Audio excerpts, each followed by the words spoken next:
Oke, masih kembali di Bitcoin dan ya kita belum akan bahas altcoin sebelum Bitcoinnya aman. Oke, nah jadi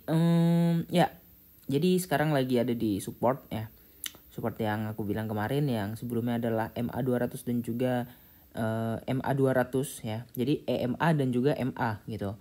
Dan sekarang udah di zona tersebut ya. Sekali lagi ini aku udah update waktu Bitcoin masih di harga 25.000 kemarin ya. Nah, jadi target penurunannya sebenarnya udah kena. Cuman kalau dilihat dari secara daily itu masih sangat-sangat rentan dan masih memiliki possibilities untuk terjun ya, untuk jatuh gitu. Nah, karena kalau model candlingnya juga ini kelihatan benar-benar benar-benar model candling yang udah benar-benar nggak bisa ada pola naik gitu. Soalnya time frame 4 jam trennya udah di break oleh satu candle di bawah MA200 ya kalau kita perhatikan. Kemudian selain itu juga kalau kita lihat dari 4 jam dan 1 jam sebenarnya ini udah aku analisa dari tadi malam sebenarnya, cuman ya itulah tadi tuh kena gocek ya kan. Nah, kemudian di sini kalau kita perhatikan indikator udah di bawah, RSI juga di level 29 dan that's mean itu benar-benar oke banget, tapi nggak ada pola bull diff sama sekali. Nah, di situ cuman di situ itunya masalahnya. Dan kemudian kalau kita perhatikan di time frame 1 jam tadi RSI sempat sentuh di level 15. Dan sebenarnya kalau kalian sempat ngelong sekali itu sempat dapat ya, bisa dapat 100% sekian. Cuman di time frame 1 jamnya juga kalau diperhatikan di sini ada dead cross lagi nih. Yang artinya di sini tuh masih banyak pressure sell gitu. Untuk short term ya, ini untuk short term masih banyak pressure sell.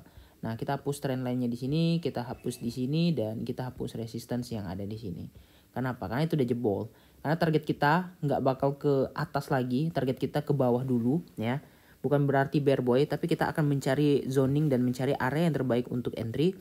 Dan ya, penurunan max adalah kira-kira kalau menurut analisa aku bisa kita sentuh di 21 sampai 20. Nah, kira-kira di range ini. Entah dia akan ada skenario gimana, mantul atau gimana, tapi tetap dia akan sampai di titik ini gitu. Nah, kalau lebih jebol daripada itu bisa jadi lagi. Nah, di sini gitu di area sekitar 18.000 ya. Kenapa 18.000? Karena kemarin sempat ada support kuat di daerah situ gitu ya. Nah, 18.700 sampai maxnya ini di sekitar 18.003 sampai 18.400 ya. Nah, jadi itu adalah max penurunannya. Tapi Bang, itu gila banget Bang, masih jauh juga gitu. Kalau misalnya kita perhatikan masih lumayan juga nih sampai ke sini kurang lebih 17%. Itu gimana altcoin nggak berdarah-darah lagi? Ya namanya resiko ya.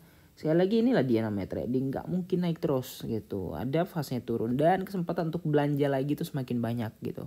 Kenapa? Ya karena di Maret ini tuh memang sebenarnya secara historical itu jarang banget hijau gitu ya.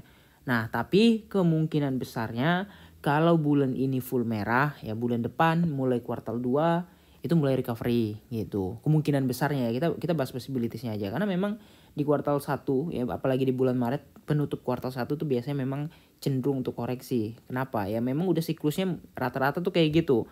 Apalagi di tahun 2020 2021 itu Maret ya sebenarnya 2 Maret kemarin itu adalah ini ya COVID pertama kali dan berita yang sangat-sangat menggemparkan dunia. Kemudian Bitcoin crash setelah itu di Maret juga di 2020, kalian bisa lihat historikalnya. Nah, itu hampir sama persis dengan kejadian yang ada di beberapa saat yang lalu, tapi bukan karena COVID. Kalau sekarang ya karena ada beberapa bad news kayak kayak ini MT Gox dan segala macam, yang mana itu kalau menurut aku ya sebenarnya hanya berita itu sebagai pemercepat pattern gitu. Selebihnya ya karena memang secara teknikal dia nggak mampu tembus resist gitu, dia nggak mampu ngeflip ke 25, dia nggak mampu ngeflip ke 26, 27, 30, 32, yang dia belum sanggup ke sana.